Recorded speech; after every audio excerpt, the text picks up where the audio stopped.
your question answered in the chat box. I will certainly make sure that I follow up with you all if you have any additional questions. So with that, I'm going to get started. I'll follow the chat for you, Cheryl. Okay, thank you. Okay, so today we are going to talk about redistricting in North Carolina and kind of give you an update. And I just a reminder, I know that the Rotary is as well, but we are a League of Voters of Wake County is strictly nonpartisan, and we try to refrain from engaging in partisan nature discussions. Having said that, I will say that we are not, we do take positions on issues. And one of our positions on issues is that we believe in fair redistricting. So as we talk about things today in redistricting, I know that there's one party that's in power that is drawing the maps, but just be clear that we understand that this approach that they have taken this round and in previous rounds has been the same approach that the other party has also taken. So it's an issue with both parties, and so our discussion today we should just keep that in mind. I'm going to do a really quick overview of redistricting because I don't know what the level of engagement has been for this. So I'll go kind of quickly through the first part so that we can get to the nitty gritty about what's going on right now, because that's probably what you're most interested in. But this is very important. Why is redistricting important? Well, it influences where the money goes, what types of legislation gets passed. If you think about any issue that's important to you right now in your lives, redistricting plays a role. And certainly it does as well for local level. I know today's, we're going to focus on the state level because that kind of gets all the publicity. But please keep in mind that your local redistricting is also important. We just finished with City of Raleigh redistricting, which was a pretty transparent process. I do have to give them high marks. They're getting ready to put out maps, or they have put out maps for the Wake County Board of Education. A lot of important decisions are made on those levels, if probably more. So it is important to kind of be aware. So what is redistricting? Well, it's basically redrawing the voting district boundaries. They do congressional and state legislative districts, as well as local, every 10 years. It's based on the equal population in districts with the one person, one vote. And as we've seen, as North Carolina has grown, each 10 years after the census, we readjust those districts. And it's important to note that population growth is not always even. What we've seen is the urban and suburban areas increase and some rural areas decline. And as I stated, it follows the census, and we got a very late start because I'm sure you probably all heard about the census being delayed. So the whole redistricting process has been delayed. Filing candidacy has been delayed. So it's caused quite a problem. Just to know that they do follow some federal and state requirements, and in North Carolina, the North Carolina legislature has complete control over drawing our congressional and legislative districts. And then for local, those entities draw their districts. And our House is U.S. House seats are fixed at 435, and then through reapportionment, it leads to different losing or gaining seats, and North Carolina gained a seat this year. And then legislative districts is constant in our state and Senate. We have 120 reps and 50 senators. And then, as I mentioned, the local redistricting, which is also very important, that I hope you'll keep tabs on, has been done. Cary and Raleigh have completed theirs, and they all draw their own maps and use their own criteria. And transparency and public input opportunities are very different. I'm going to give a quick overview of gerrymandering. So gerrymandering is intentionally manipulating voting maps to create an advantage for a political party or group. And we know you don't have to pick up, you can pick up any paper at any time and you hear about redistricting litigation, and it usually has some mention of North Carolina because we are ranked among the worst for unfair voting districts, and that's in the world. There are a couple of ways that they do that, and I'm sure you've heard of cracking and packing. And cracking is fragmenting the group into several districts, kind of breaking them up. And packing is doing the opposite, putting them all maybe in one district and keeping them together. Other practices is incumbent protection, where they kind of plot out where the addresses are and kind of work around that, or drawing a specific incumbent or challenger into or out of a district, called double bunking. There are two types of gerrymandering, partisan and racial. And racial gerrymandering is unconstitutional. Partisan gerrymandering, as we've seen, depends on the court and the state. We know that the Supreme Court kind of tossed it back to the states back in 2018, 19. So we're kind of in the court system with this, and it depends on where you live. And it's important to know that gerrymandering is harmful. What are some of the, what happens when we are using very fragmented and gerrymandered maps? What happens is the politicians aren't responsive to the voters. They're more responsive to their party's base, the ones that are writing the checks to elect them, the ones that are in the primaries. And that leads to increased political polarization. So you're seeing kind of a separation of progressive, conservative. We seem to keep going into opposite ends of the spectrum. For the typical voter, that kind of, you see that manifest in a lack of respect for the government, lack of involvement in government. And the primaries are more important than the general election because, again, those donors are fighting for their candidate to be in there. And what happens when that happens is the elected official represents kind of those opposite ends of the spectrum. Excuse me. Now we'll talk about a little bit about what redistricting reform looks like. So there's different elements. You know, one of the things that we've talked about forever is, should we assign this process to an impartial redistricting commission? And we've seen a growing number of states adopt various types of commissions, and there are different ways to do that. But that has been one way, and it is not I guess a solution without its own set of problems. We can adopt and enforce very sound criteria and establish transparency in the process. Redistricting commissions, as I said, have started to gain some popularity.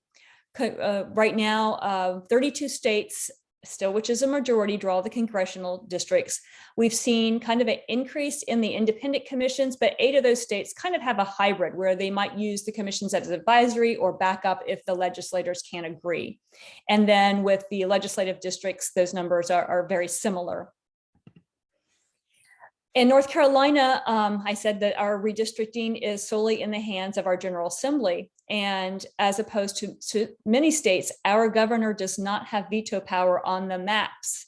And it's important to, it might be a little note that Governor Cooper actually was serving in the General Assembly when they made that decision to take away the governor's veto power for redistricting.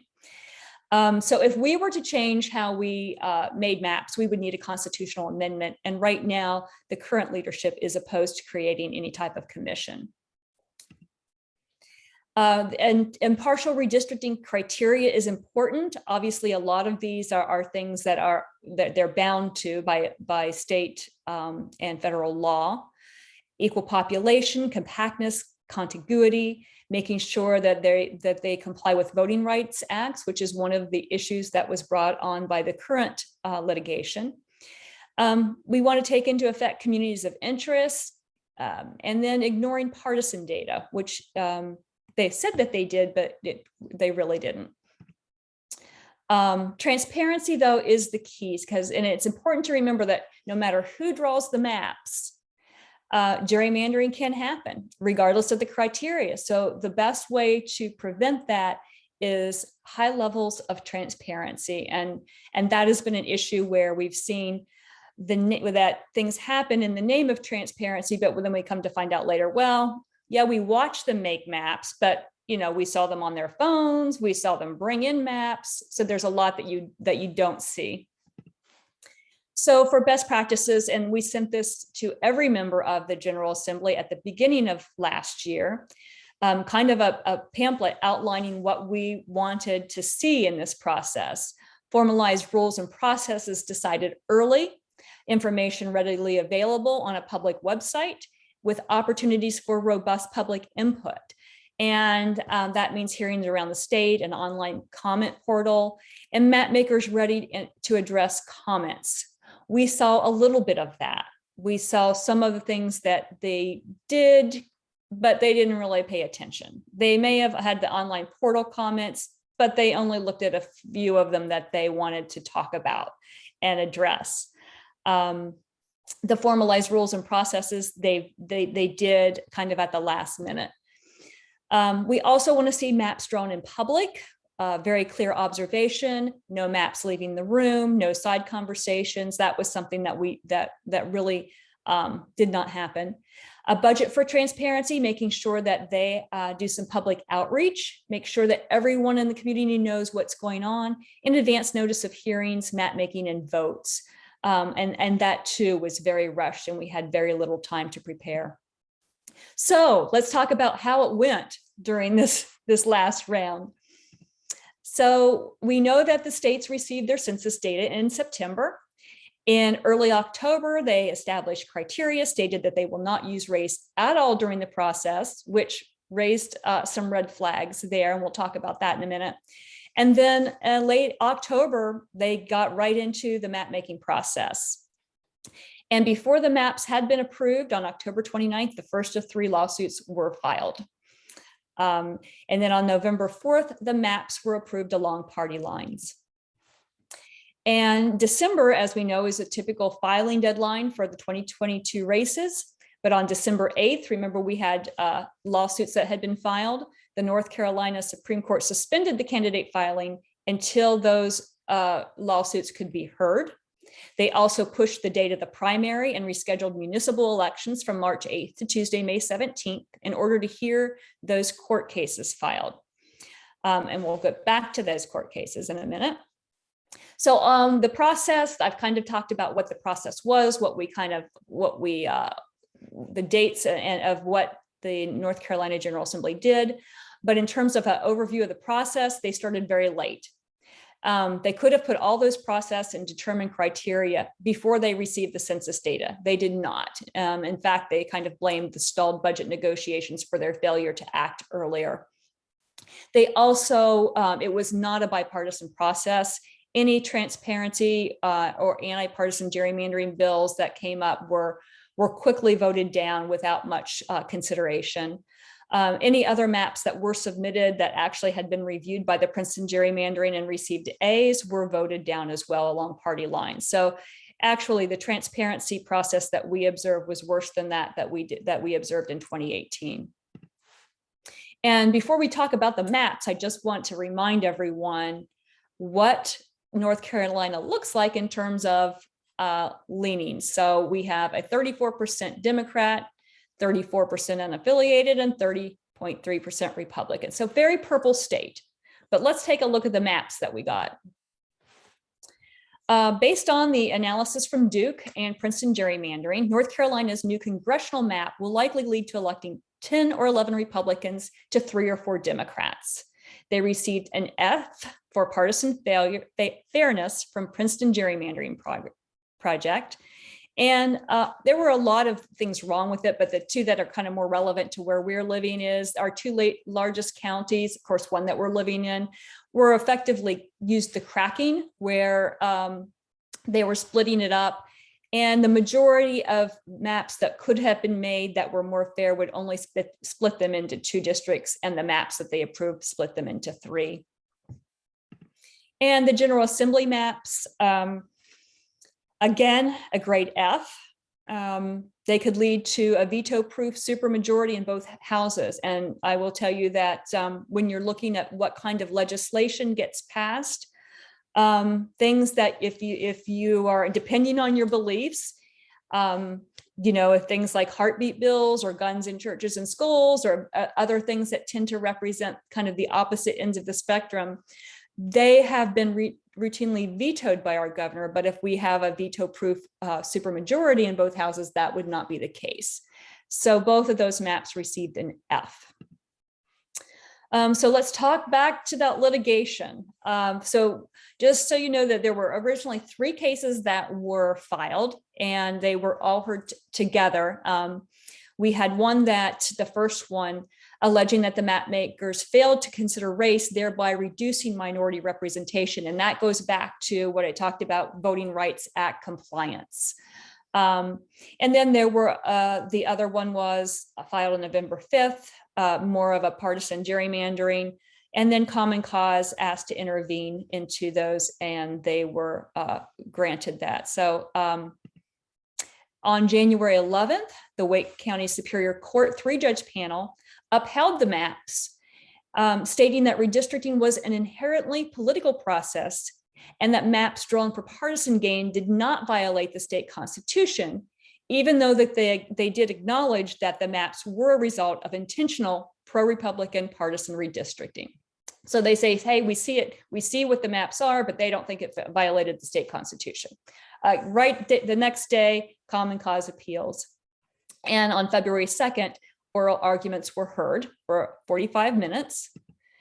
On February 4th, 2 days later, in a 4-3 decision, the North Carolina Supreme Court ruled in favor of the plaintiffs, declaring that the maps enacted last year were unconstitutional beyond a reasonable doubt under the Free Elections Clause, Equal Protections Clause, Free Speech Clause, and the Freedom of Assembly Clause of the NC Constitution. So where we are right now is that the General Assembly must draw and submit new plans to Superior Court by the 18th. And comments about those submitted maps must be filed by February 21st. The trial court will then decide on the approval of the submitted plans by February 23rd. They also released some instructions, and they instructed that the trial court will appoint a special master to help evaluate those maps. And if the maps are not found to be approved, then the special master will draw the maps. And that's where we stand right now. Map drawing, I will tell you that map drawing has started. It is behind closed doors. They came out with a statement that they were going to, both parties were going to work together. And I guess working together means that the Republicans are in one office with all the curtains closed, and the Democrats are in another office with no windows. So there's no public observation of these maps, hence no transparency. So that's how it went. And so let's talk about kind of, how we can change this. What can you do now? So in terms of reform for North Carolina, there are basically 3 ways that we try to get fairer maps. One would be a constitutional amendment. One is, keep litigating these in courts. And the other is really trying to push on more impartial redistricting rules, transparency legislation for redistricting. Those are our 3 ways in our North Carolina legislature. Other states have a little bit easier time. They have a citizen-initiated referendum, which we've seen that other states have done, and that's how they've gotten their commissions. We do not have that option in our Constitution for a citizen-initiated referendum. So we would need a constitutional amendment, and it would have to be initiated in the General Assembly and approved by voters. So we know how hard that is, because they would be voting to give up control of the process. And that's why it didn't happen decades ago, because no one really wants to give up that power once they have the power of the pen, so to speak. So it's not happening now. It continues to be a goal for the future. We have seen it happen in other states. So it's just a matter of timing and weighing when we think that the General Assembly would consider that. So that leaves more litigation and impartial criteria and transparency. Here's a little bit of all the litigation that's happened in the last few decades, and this is not all of it, and this does not include any of the ones that we've had this year. So you can take a look at all this and see how that leads to a lot of time, not only time, but it is also very expensive, time consuming, You have maps redrawn, people confused as to where their districts are, and sometimes the maps are still unfair. And I added a new drawback of the litigation to this slide that we've seen this year. It can create a politically charged environment within the judiciary. This year, more than any other time, we've seen attacks on our judiciary around the issue of redistricting. And it does not, unfortunately, it creates a lot of noise, takes away from important work that we could be doing. And so that again has been really the unfortunate drawback of the litigation. Options for better maps from US Congress. Well, there was a chance we had on a national level when two pieces of legislation were joined into one called the Freedom to Vote John R. Lewis Act. It would have established independent redistricting commissions, standard criteria. It would have required transparency and public input. And it would have most importantly,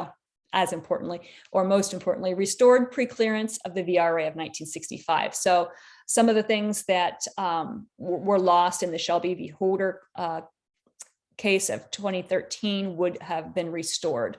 Unfortunately, we know that failed in the Senate on January 19th of this year. So what can we do? Well, I think that one of the things that we just really need to tell the story of redistricting to everyone that we come in contact with. Redistricting is a very tough and difficult topic to explain to people. It is helpful if you go back to my first slide about why redistricting is important and how it affects your everyday life. When people hear it in that context, it becomes much more effective. When you talk about how your resources for healthcare, education are getting distributed, then people start to think about if you have environmental concerns, if you're living near polluted waters, it starts to become an issue. Even organizations such as NC Center for Nonprofit Organizations came out and just said, you know, the ability to influence public policy is greatly diminished when we have partisan gerrymandered maps. And I think that's true for a lot of organizations. So really just explaining that story, telling others, sending letters to the editor are always, you know, just to raise awareness, posting on social media, and you can share a lot. There's a lot on social media about redistricting, and all you have to do is click the share button. So that helps get that message out. And things that you're doing today, inviting us to speak to groups. As a voter, you always want to ask about their thoughts, candidates' thoughts on redistricting. You would be surprised when this question's been asked how little elected officials, especially at a local level, understand about redistricting. So you know, that is an important question to ask. And of course, as my necklace says, vote. Right now, with what is going on in the General Assembly, we do have an action alert on our website with some talking points if you want to, and it has all of the email addresses of both the House and the Senate redistricting committees. And you know, just demand that they draw maps that are free from racial and partisan gerrymandering in a transparent process. They certainly aren't doing the transparency component right now. Just demand that they adhere to the court ruling and avoid diluting the voting strength of African-American voters. And, you know, I think a couple of them that are impactful is, you know, in order to have a government that reflects the values of our citizens, we need to have maps that reflect the values of our citizens. And we are a purple state, as I showed you in this breakdowns, and our current maps are a misrepresentation of that. So those are some things that you can do. We are asking that everyone email the committee members at the General Assembly and ask for those things. You can find all resources, everything redistricting on our website. We just updated some of it. It's not quite in the way we want it to look yet, but the action alert with the information I just gave you is there. There's toolkits, there's fact sheets, messaging guides, everything that you would need to know on our website. And if you click on our website and go to under issues and then hit redistricting is where you can find it. You can also see the transparency and redistricting recommended best practices that we sent to General Assembly back in January. And with that, oh, we do have time for questions. I'm sorry if I spoke very quickly. Cheryl, you did a great job, and I know you were hustling, but everything I think came through. Let's take time for questions so that you can give us even more information. So with that, Suzanne, are there questions in the chat you were going to monitor for Cheryl? I don't really see any questions in the chat. Okay. Cheryl, would you comment? I mean, the voter registration, I know we have a large number of unaffiliated voters in North Carolina. That's probably the fastest growing group, but otherwise it's not so divided. How in the world, except by redistricting, can they have such a uneven division of the voters? That's just astounding. Yeah, well, that is what happened in 2011 with our maps and it happened prior to that the other way. And this fight that we're fighting today, you know, Maryland it's a battle that Republicans are fighting in Maryland as well. You know, that's just the flip side of the process. So, you know, it happens on both sides. You know, it's going to continue to happen as we have power, as they keep their power. And that's, you know, one of the issues is, and just to say, one of the issues is why it's gotten worse is because technology has gotten better. So as technology has increased the ability to pinpoint our voters' beliefs and how to crack them and pack them, we see more that the level of the partisan gerrymandering is kind of in hyperdrive versus what it was decades ago. And that's, you know, that's unfortunately, because once it's kind of set there, it's hard to move that back. So that's kind of our challenge is the technology component of it.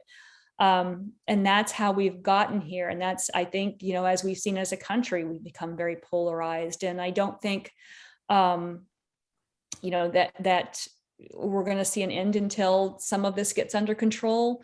And then it's just everyone just realizing that, you know, no matter what we hear on each side, we all have very common beliefs. We want what's best for our families. We want the opportunities, equal opportunities for people.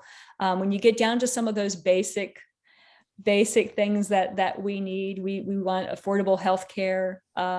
We are the same. We just have different values sometimes of how we think the answer to that question is, or how those resources are distributed, I should say. Our dear Rose Cornelius asked, what can we do individually and collectively to fix this problem? Still continue to educate everyone that we come in contact with. You know, when I first started talking about redistricting 3-4 years ago, people didn't know what it was. They don't know what it is. They hear little bits and pieces, but they don't know how it affects them. They hear about people drawing lines but Dems blaming Republicans and Republicans blaming Democrats. And they see kind of government not working, but they don't understand how that affects them. And I think if there's anything that we can do, it's what are these maps, how this process, how is that affecting your daily life? How is it affecting where you live? How is it affecting the education that your children are receiving? Those are the types of real kind of questions that when you ask people about, and sometimes I start the conversation, what issue is really important to you? Because you can always tie it back to redistricting, because you can, you know, if the fact that we have underfunded schools for the last, you know, long time, but you know, definitely they've been underfunded for a while, but the last 10 years, like everything has been supercharged. I think our schools have really suffered, not just from funding, but, you know, the pandemic has hurt them. And it's also a way, you know, how is our government dealing with the pandemic? How are they distributing those resources fairly and equitably? How is the rural areas, how are they getting internet access? Are they getting, there's so many issues like that. So education of how it affects your daily life is really where you start. And then you can get into, well, what's happening is we don't have a government or a government that's representing us. We are a purple state. We have, but our maps don't reflect that. So I hope that answered your question. Communicating with others, writing letters, whatever media that you're using, and providing your own public or your own personal experiences as well. If you feel like you're living in an area that resources aren't being distributed in a way that you think is fair, call that out. Just bring awareness to those things. My daughter and I made a pact, and we always go to the polls to vote. And I think we've had a big problem with people turning out for the vote. And that's one way you can help, because, for the presidential election, there were a lot of people that came out that hadn't voted recently. And in the midterms, traditionally, it's quite low, which is a shame. Because that's the local benefit. Although this year in Raleigh, it's changed to be later on. But Cary has an election coming up right soon because they didn't have to move their election. Yeah. This group is pretty broad because we have members it's a virtual club, so we have members from all over. Yes. And we're scattered, and it's great because we can do a lot of good work. And a lot of Suzanne, you said it when you said really getting people to vote, another thing that you can do. And I was listening to, I think it was a speaker at the Council for Black Churches gave they have excellent redistricting resources, by the way. And, one of the ministers had said, we've registered all the voters. We just got to get them to the polls, because there's a lot of hesitancy to, it's not going to matter. And you just really, and again, that's that bringing that home. Well, what can be improved in your community? Well, voting is a step to get improving your community. So it's really getting people to go vote once they are registered, and doing it every election, just making sure that they have that date on their calendar, making sure they plan ahead, making sure that if, we have one thing I will say about North Carolina, we have very generous early voting, absentee voting that some states don't have, so we are very fortunate in that regard. So our early voting, I know that sometimes we have the voting sites kind of waxes and wanes, but we have more than a lot of states. And so really take advantage of that. So I work on the Voter Services Committee for the League, and I was charged with asking my neighborhood favorite brewery, Trophy Brewery, if they would let us register people to vote, because in this area where it's so urban, a lot of people may move and they don't realize they're not registered, or they're newcomers and they don't know how to get registered. And we used to could do it at the library, and you can still do it at the online or at the DMV, but it's not, very easy or transparent. So we're still registering some voters. I don't mind going to register voters if I can drink a beer while I'm there. Or that pizza's pretty good too. But yeah, that is, upkeeping your voter registration. I worked the last general election, and people would come in 10 minutes before the polls closed, and then they'd find out when they'd moved and that wasn't their polling place. And it does create a lot of issues. And I would also suggest following on social media the State Board of Elections, following your county's Board of Elections. They provide a lot of very valuable information that, again, you just click that share, and then you've let all of your friends know how to update their ballot because they put it on their website, on their social media. So they do a really great job. So just making sure that you look for all those kinds of those organizations that can help spread the word and the resources that they have, and sharing them is a great opportunity to do that too. Let me put a plug in for Vote 411 too. It's nonpartisan website that you can go and check and see your voter registration, and it gives you your polling place. And then when elections being held, you can print your ballot so that you have the candidates for your area. And they also have the candidates, if they would like, put their own positions in there. It's not edited, so you can see for some of those smaller things like dog catcher and, Buncombe County, what their position is. And you can just look at that anytime. Vote.411. I see some hands. Vote411.org. Oh, yes. And thank you for bringing that up, Suzanne. Suzanne's always doing our promo. I love to call for those. I've talked to some people in the mountains when they haven't sent their positions in, and they're just so sweet. I love those people. I admire them for running. Yeah. Chris, you have your hand up. Well, I belong to another organization, Courageous Conversations About Race, and right now we're planning what we can do.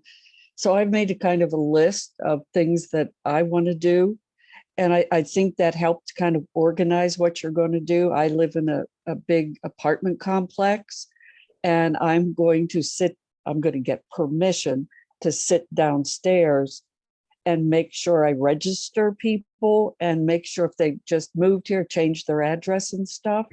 So that's one of my plans. I just signed up for the Democratic Party, the precinct, that I am going to do tabling and greeting at the polls. So you all could make a plan of how you can get involved. And then you can check it off. I did this. And I think that makes it easier for you to do something when you make a commitment. Judy, you had your hand raised. You're muted.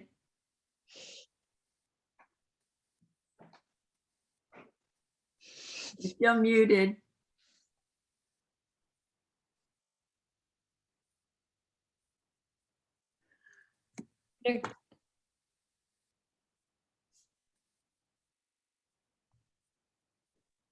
It seemed to go off for a second, went back on. You can put it in chat. Yeah, put it in chat and we'll get it there. While Judy's putting her question in chat, any other questions?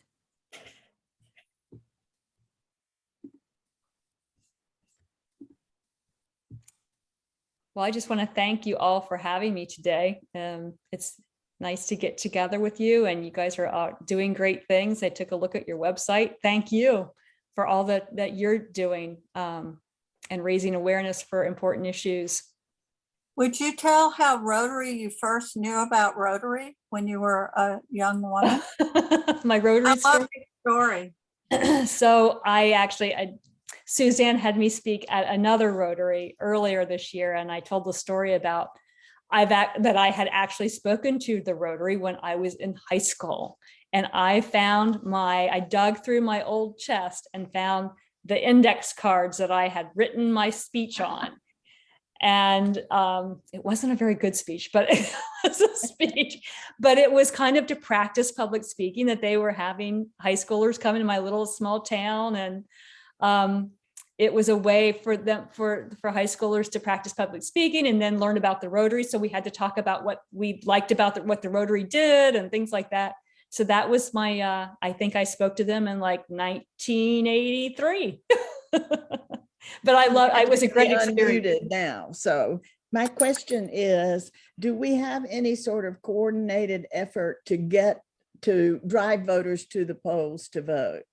Particularly with, I think, I know the League of Women Voters that I belong to in Alabama, we coordinated with the African-American churches to volunteer. We didn't direct the effort, but we volunteered through their services to provide cars to take people. Do we have anything like that? where we could volunteer to take people to the polls that don't have a way to get there? I know that the last election, there were some, and again, I think it was more through churches. Mhm. So I would look Look at the churches. there and see, and then I believe both Uber and Lyft were offering rides too, which I hope that they'll do again, because that was awesome. Right. Yeah, it was particularly difficult because of COVID. You know, that was Yes. for you. Judy, there's places in Durham that you can help, like where the low-income seniors live, Mm-hmm. that I can get you hooked up with that. Well, that'd be good. This was a great program. Thank you, It Cheryl. I was. really Thank you appreciate so it. much. It's too Thank much you. to keep up with, and you really, it was so excellent. Well, that's kind of what we do at the league, keep up on the process. So I was actually on all the Twitter and everything, looking right even before I got on to see what was the latest. So I think you've got the latest scoop. So Wonderful. but things change like this. So just WRAL, if you're or an NC at Capitol, NC at Capitol on WRAL website, they do some great coverage that's not paywalled, so you can have access to it. Everybody has access to it. So take a look on there. But thank you all for having me. Thank you for all the work you're doing. Thank you for coming, and come back anytime. We'd love to have you. Yes. Thank you, Suzanne. And Cheryl, we have a certificate of appreciation for you for speaking to our club today. And we will email a copy of that to you. And if you so desire, you can print it out and I will put it with my index cards from 1983. that sounds Frame them great. together. That sounds great. Thank you very again, much. Thank you for your time, and we truly appreciate you being here and everything that the League, of course, is doing to help us remain up to date on what's going on. Okay, moving on, just some announcements here, what's going on the 12th, that's this Saturday. The Nightdale Club is going to be gathering to pick up and drop off food for some at-home packing to support food insecurity. So that's an option for folks. Then the next weekend, of course, we have the district training assembly. It will be virtual. They just put out a message that it is going to be virtual, so everybody can come starting at 10 a.m. Register on DACDB. So a lot of good information there. And of course, don't forget district conference in May, the 13th and 14th there in Winston-Salem. That is in person. We're going to be at the Millennium Center. And so that'll be fun. Registration's open, so include that also. Anybody have any other announcements they want to share?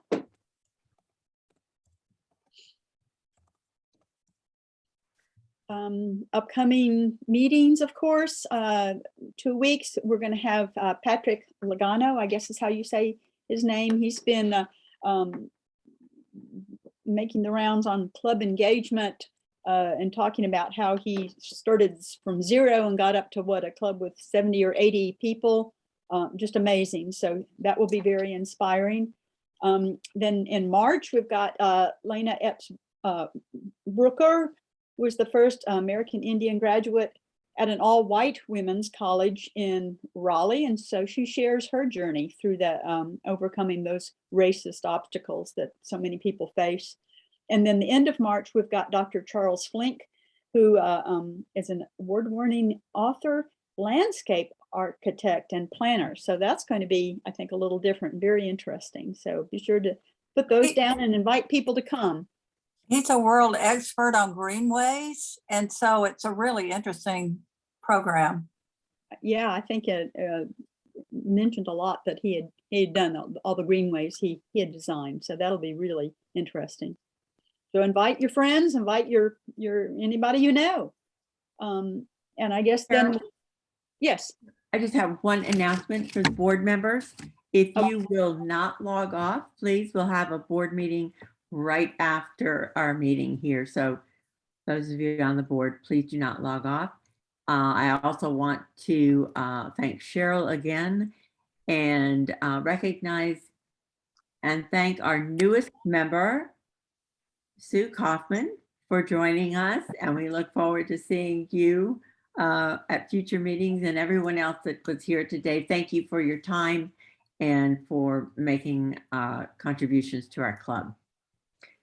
Okay. And so then we'll wrap up with the 4-way test of the things we think, say, or do.